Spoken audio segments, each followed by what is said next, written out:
Hi guys, and welcome to Meiosis in Sexual Reproduction here. Must detect it. Whatever. Okay. So I always like to start off this lecture with a picture of a screaming child, simply because I don't know if you guys have heard this joke, but screaming child is the best form of birth control. So we're talking about sexual reproduction here, so I figure why not, right? So previously we have looked at mitosis, right?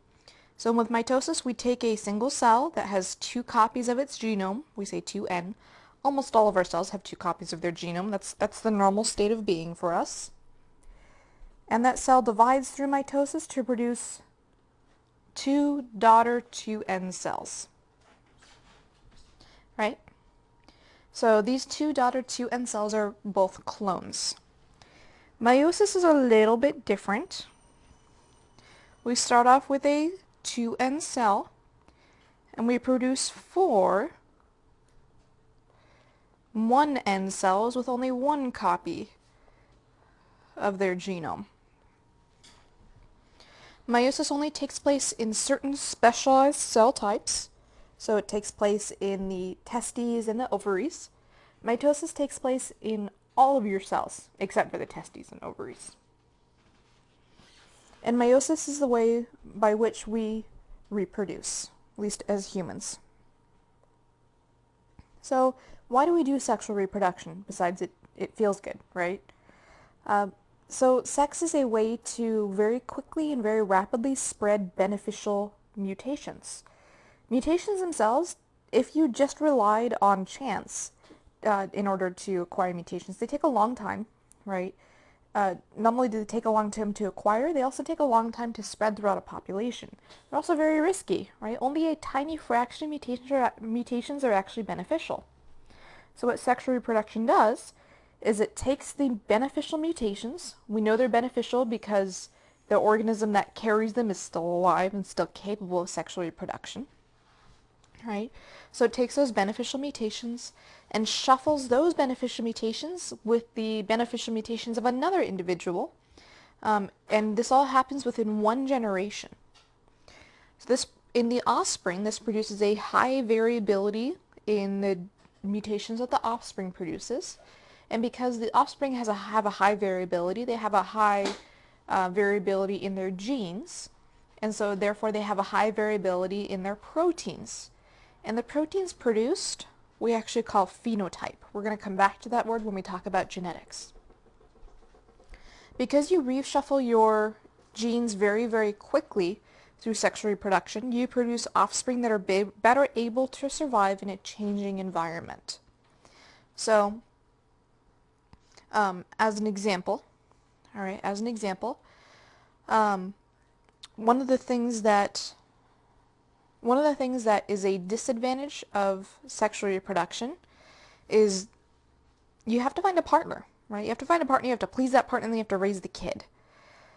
But the big advantage is that your kids are going to be very different from you. They're not going to be exact clones. So if the environment changes and you have enough kids, hopefully one of those kids will be better able to survive in that changing environment. The flip side of this is asexual reproduction. Asexual reproduction is essentially cloning. It's very fast, it's very efficient, you're just making more copies of yourself. Asexual reproduction we actually do through mitosis. Because of that though, because you're making exact copies of yourself, there's no variability in phenotypes in proteins produced. If there's any sort of environmental change, if that environmental change happens in a way that is not favorable to you, it'll kill you and all of your descendants pretty quickly. So environmental change may be devastating. And we really, really see this with many of our crop plants. So any crop plants that are clonally or vegetatively propagated, these are all plants that reproduce asexually, are very vulnerable to environmental change. This actually includes apples, it includes bananas, right? It includes grapes. A lot of our fruits are asexually propagated. So they are very, very, very vulnerable to environmental change.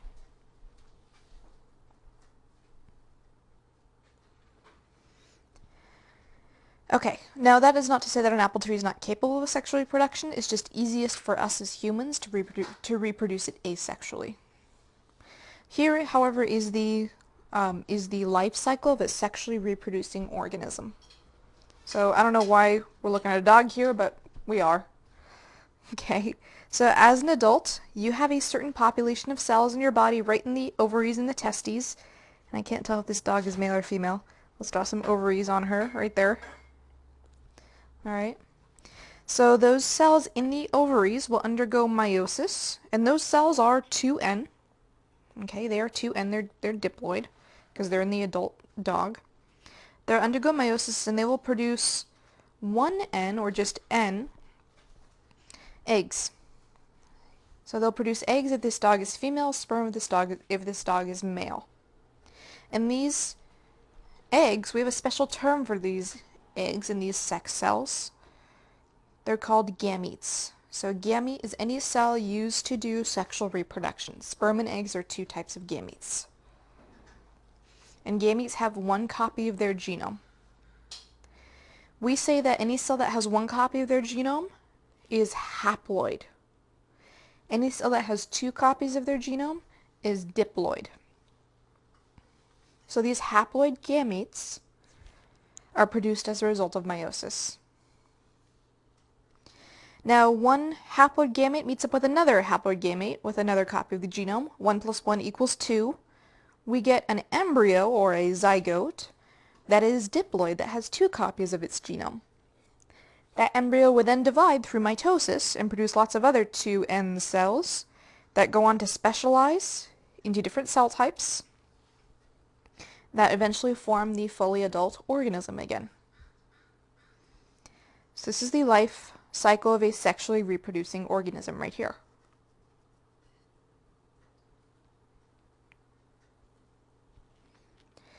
Now, with meiosis, as with mitosis, what we really focus on is the chromosomes. All right, so what we really focus on is the chromosomes. So here, let me give you a little background in chromosomes, okay, before we proceed on to the actual process of meiosis. Right here, this is what your chromosomes look like in all phases of the cell cycle except mitosis. This is interphase right here. And I apologize for the really crappy drawing here. I had to do it in Microsoft Paint because I don't know how to use any other image editing program. So this is my imitation of a nucleus in interphase in Microsoft Paint. So your chromosomes are decondensed.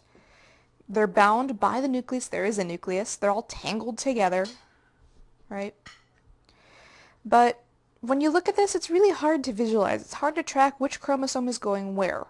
So for a lot of times when we talk about the movement of chromosomes, no matter what phase of the cell cycle they're in, we draw them as their condensed form over here.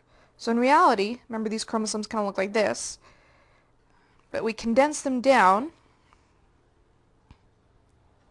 and pretend they're about to enter mitosis. So that's what leads to this line, and that's what we see right here. So for the sake of simplicity, we draw them out as an X or a line most of the time though, just so it's easier for us to visualize. So this cell right here is still an interphase. Okay, we're just representing the chromosomes differently.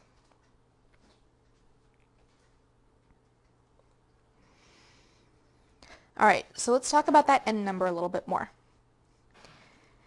N is the number of unique chromosomes a cell has in its genome.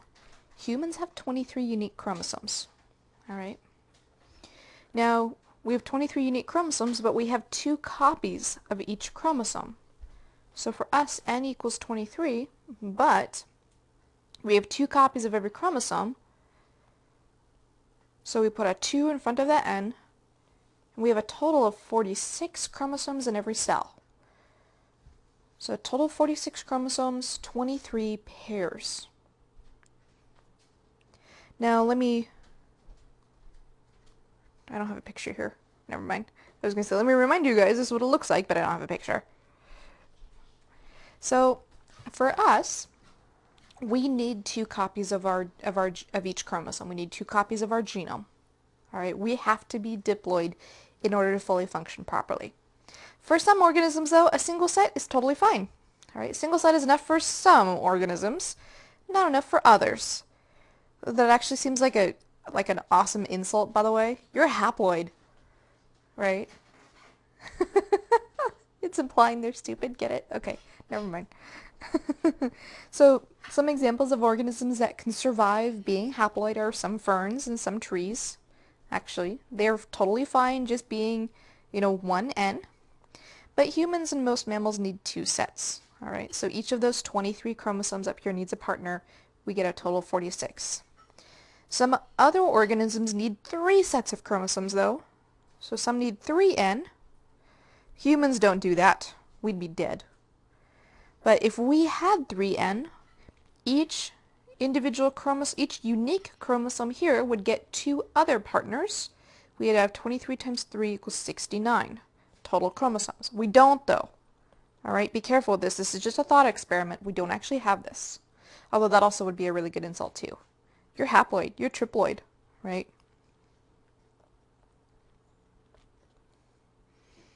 Okay. So, again, anybody that only needs one copy of their genome to fully survive and fully function, we call them haploid. Every single chromosome will be unique. We only have one copy of each chromosome. An organism that needs two copies is diploid. So for every chromosome, there'll be a partner with a very, very, very similar nucleotide sequence, although it won't be exactly the same. We'll see why in just a few moments. An organism that needs three copies of its genome is triploid. So for every chromosome, there'll be two other partners. So we have 3N, 2N, and 1N. So here's the analogy I like to use. All right? Say you go out and you're buying a set of encyclopedias, right? I know nobody does that anymore because we have Wikipedia, but let's pretend. So you go out and you buy a set of Encyclopedia Britannica, right? You have volumes A, volume B, volume C. You have one copy of each volume. You are a haploid at that point. Now say you decide one copy is not enough, and you go out and you buy a second set of encyclopedias. You have two copies of volume A, two copies of volume C, two copies of volume D. You're a diploid at that point. Now, the Encyclopedia Britannica set that you bought the first time may be a slightly different edition from the Encyclopedia Britannica set that you bought the second time. So your two copies of volume A will be very, very, very similar, but not exactly the same because they're different editions, right? If you need three copies of an encyclopedia set, well then you're just getting greedy, right? But then you'd be triploid. You'd have three copies of volume A, three copies of volume B, etc. Okay, so right here, this guy is haploid. This cell right here is haploid. We have 6 unique chromosomes. This is chromosome number 1, 2, 3, 4, 5, and 6. And you'll kind of have to take my word for it here. All right. So if we were to take a look at chromosome number 1, remember this chromosome is just tightly, tightly, tightly coiled. That's why it looks like a line. Okay. And we were to stretch it all the way out and uncoil it. Along that chromosome, we will have hundreds of genes. Here might be one gene. Here might be another gene. Here might be another gene. Right, here's another gene. Right on the end there.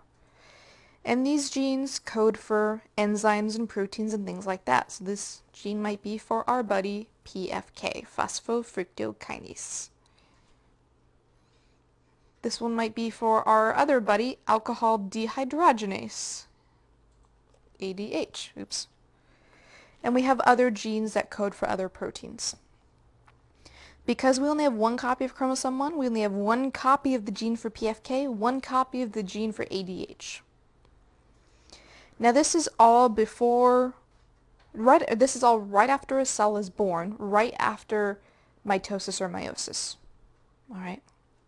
And if you remember, our cell does go through a cell cycle. So if we look at the cell cycle, we have different phases of the cell cycle. We have our first phase, which is G1. We have our second phase, S, G2, and then M phase. During S phase, we replicate our DNA, or we synthesize DNA, S phase stands for DNA synthesis. Okay? So during S phase, we're going to take each one of these chromosomes and we're going to make a copy of them. So we're going to make a copy. So here I'm drawing in my copies. And that's what brings us to this image on the right. This cell over here is after S phase and after replicating our DNA. So let me erase my original copies. Now those copies are joined together at the center by a special area called the centromere. Remember that, the centromere? Okay, so those two copies of the chromosome are actually physically linked together. Now, oh, I totally forgot what I was going to say. Never mind. I'm sure I was going to say something very important, but I don't remember. Oh wait, here we go, I remember. So here we have one copy of each chromosome. Remember, this is considered a chromosome, this is considered a chromosome, this is considered a chromosome. Before DNA replication, one copy is considered a full chromosome. After DNA replication, one copy is not considered a full chromosome anymore. We need two copies to be considered a full chromosome. This is a chromosome, this is a chromosome, this is a chromosome, this one, and this one. We call each individual line here, if you recall, a sister chromatid. So we have two sister chromatids here. There's no such thing as a sister chromatid before DNA replication. We just have chromosomes. So how many chromosomes do we have before? 6. How many do we have after? Still 6, but now we have 12 sister chromatids. And this is all because we change our definition of a chromosome depending on whether we are before S phase or after S phase.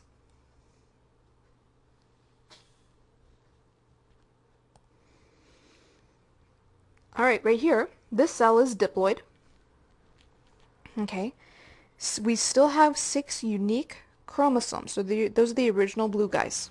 Alright, so here's chromosome number 1, 2, 3, 4, 5, and 6. Okay. And this is before DNA replication. Every chromosome has a partner in red.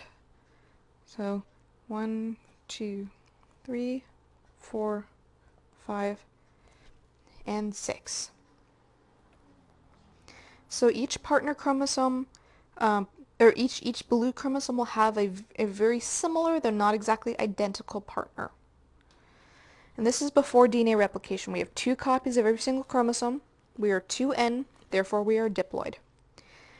After DNA replication, right, we add an exact same copy of every chromosome, and we join the 2 copies together in the center using the centromere, and we get a cell that looks like this. So here we have 6, before DNA replication, this is before. Okay, this is before.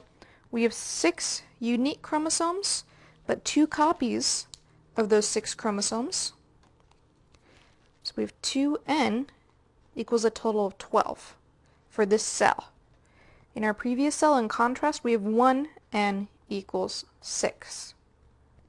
This number right here is the total number of chromosomes you have, regardless of whether or not they're considered partners. Again, 12 total copies, 2 copies of each. Therefore, 2 copies of your entire genome. This is before DNA replication. Now, after DNA replication, we still have 1, 2, 3, 4, 5, 6, 7, 8, 9, 10, 11, 12. 2 copies of each. We are still 2N equals 12. Notice that we have 24 sister chromatids though, and I'm not going to count them all, but 1, 2, 3, 4. If you really go through and count them all, there are 24 sister chromatids.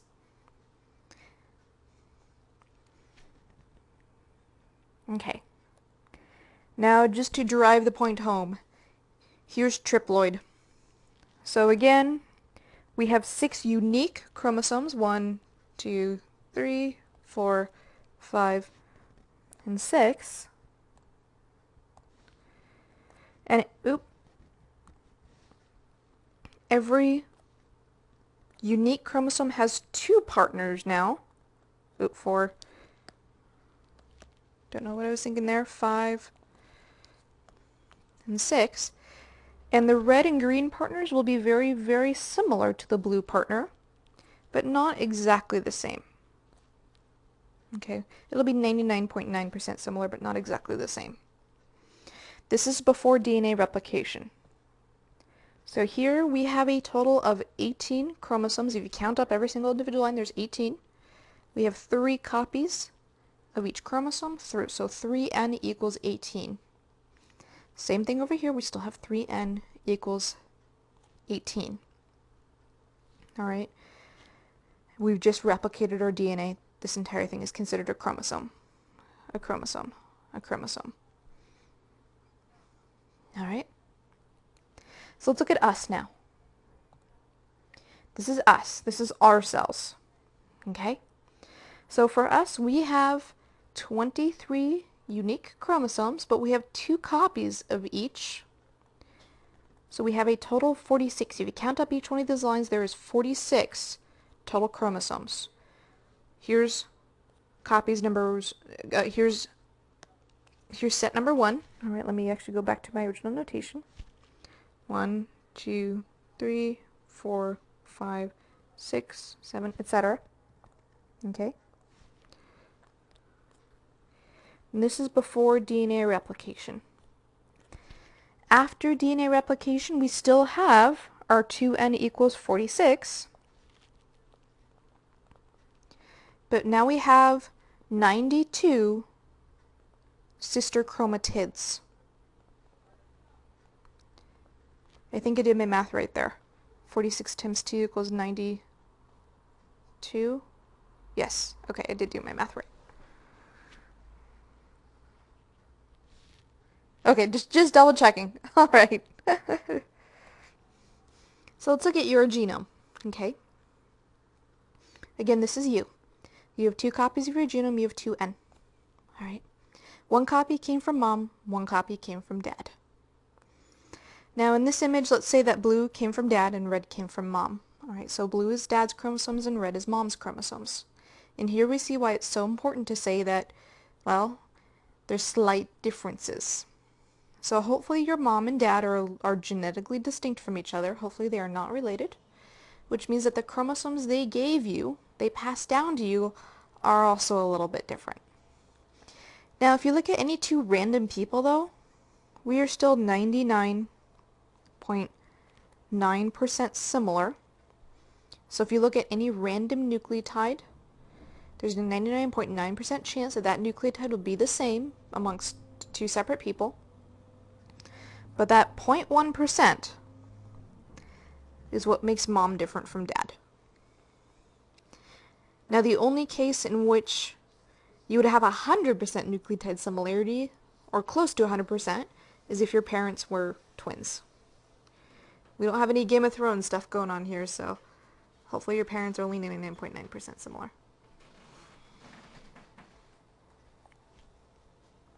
Okay, so humans have 99 and there should be a 0.9% identical nucleotide sequences between 2 individuals. So between these 2 chromosomes, one from mom, one from dad, 99.9% sequence similarity.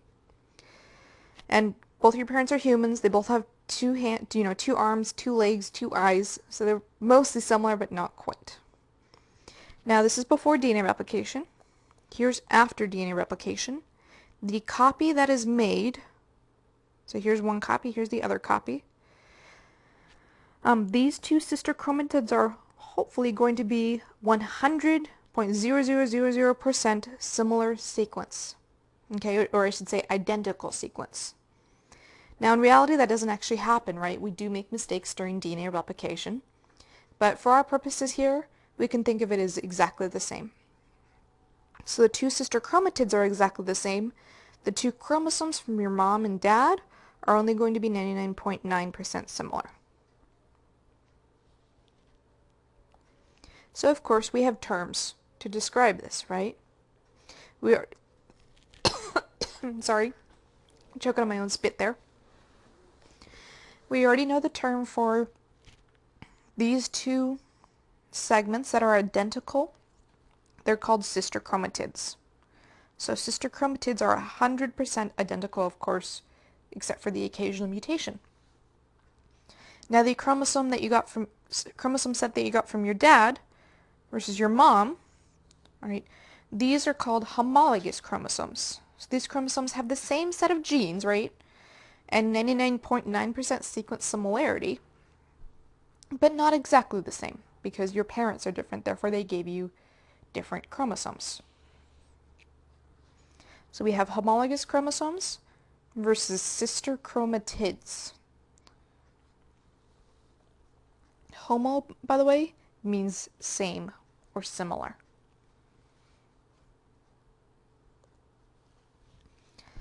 Alright, so this is where it starts to get a little funky, okay? When we look at, let's say, the chromosome that you inherited from your dad, again, here it is all compacted, and here it is all drawn out, so all unwound, unspooled. And when we compare that to the chromosome that you got from your mom, remember you have 23 of these pairs, we're just looking at one pair. Each of them will have the same set of genes, because it's the same chromosome, right? So again, in our previous example, this was PFK. PFK. This was alcohol dehydrogenase, right? This is ADH. We had other genes too that we didn't name. Well, most of the time those genes are going to be exactly the same, right? Most of the time those genes are going to have the exact same nucleotide sequence because your parents are 99.9% identical, right? But every once in a while there is a slight nucleotide difference. Say in your dad's copy of your chromosome, he had an A, whereas mom had a C. Both copies of the gene still produce PFK, the protein PFK, but maybe a slightly different version of PFK. All right, I mean, because nucleotides code for amino acids, and the sequence of nucleotides dictates the sequence of amino acids. Different nucleotides equals different amino acids. Now, because both your mom and your dad are alive and well and they're functioning normally, this single nucleotide difference wasn't really enough to cause any huge issues. But it was a little different. So even though you got two copies of the PFK gene, each copy is a little bit different. We call those variants on genes alleles. That's how you pronounce that word, alleles. So we have different alleles that code for hair color, right? Everybody has hair color, everybody has genes that lead to hair color. Everybody actually has genes that lead to enzymes that produce hair color, but they have slightly different variants of those genes called alleles. Everybody produces earwax, right? But you may produce slightly different enzymes that make different types of earwax. And yes, we have different types of earwax in humans. Alright, so all these variants are called alleles. And a lot of times, you got to be a little bit careful with this and keep this in mind. We use the term gene and allele often very interchangeably.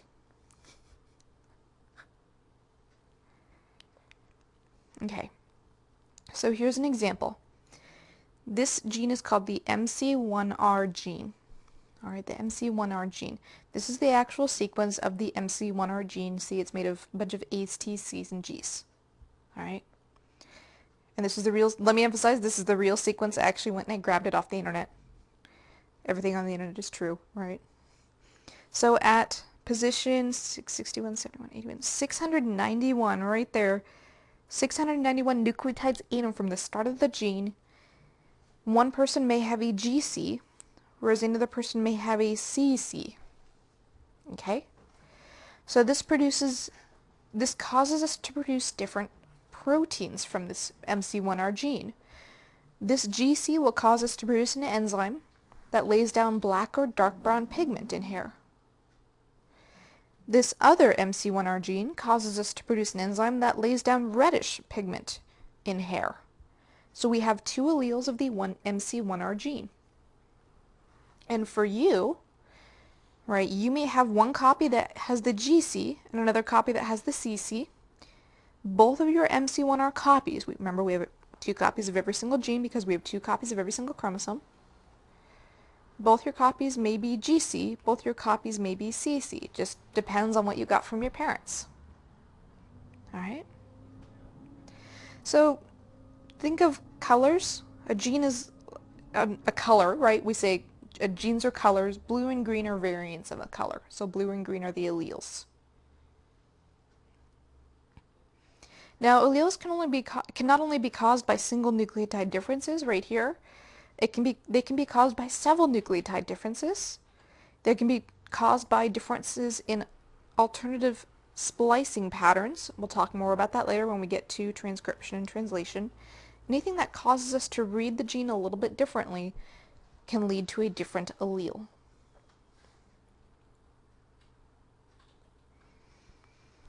Okay. So here we've taken a chromosome again. So let me draw out my chromosome. Again, it's highly compacted up like this. In reality, it actually exists kind of as a line during interphase. And we say there's a particular gene on there.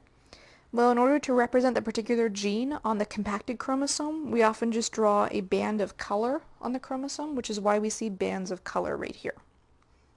So across these two homologous chromosomes, remember blues from dad, reds from mom, all right, you have the same shade of yellow, which we're going to use to represent having the exact same alleles for a particular gene. So you have the exact same nucleotide sequence for that yellow gene. For the green gene, you still have the exact same alleles. All right. Now for the purple gene, slightly different shades of purple, right? You have different alleles. They both are purple, right? But slightly different shades. For the gray gene, we have the same alleles. Okay? Now, when we do DNA replication and we produce two sister chromatids, we will have the exact same sets of alleles across our two sister chromatids because our sister chromatids are, hopefully, 100% identical. And keep in mind a chromosome can have hundreds or even thousands of genes. Here we're just pulling out 4. We're just focusing on 4. Now what's interesting is the genes that we really, really need to survive, genes like, again, our PFK, which we use in glycolysis, they don't really have a whole lot of alleles. They don't really have a whole lot of different changes or mutations. It's kind of the logic here is kind of, if it ain't broke, don't fix it, right? So with an enzyme that you really, really need, you can't really afford to experiment with it. For enzymes and proteins that you don't really need, on the other hand, things like hair color and eye color and skin color, yeah, you can totally go crazy, acquiring different mutations and accumulating many different possible alleles. So those genes that are housekeeping genes, remember our housekeeping genes? Those are the genes that every cell needs to survive. Those often have very few alleles. The luxury genes that we had talked about before, those have lots of alleles.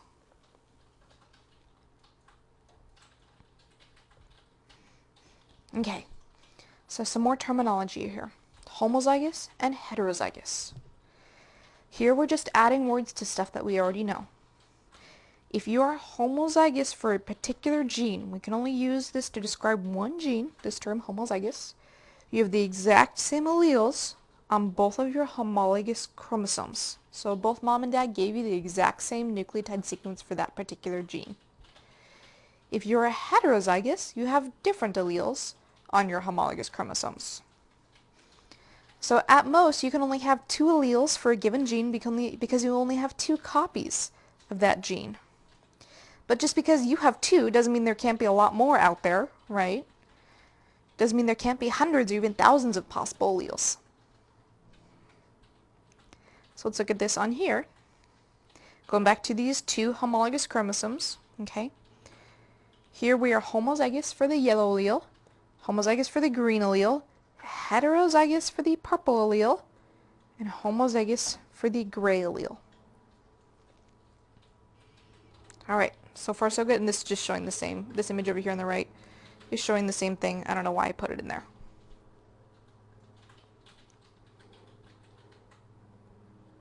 Okay, so that's the end of our discussion on chromosomes. Alright, so that will come in very, very handy, homozygous, heterozygous, alleles, and all that when we talk about genetics. Now we're going to diverge a little bit, and we're going to talk about meiosis. And first, we're going to compare meiosis to mitosis. Alright, so I'm going to actually say that this is the end of this video, because you are probably brain dead, and I don't blame you. And I will see you with when we pick up with mitosis versus meiosis. Alright, thank you for sticking with me, as always.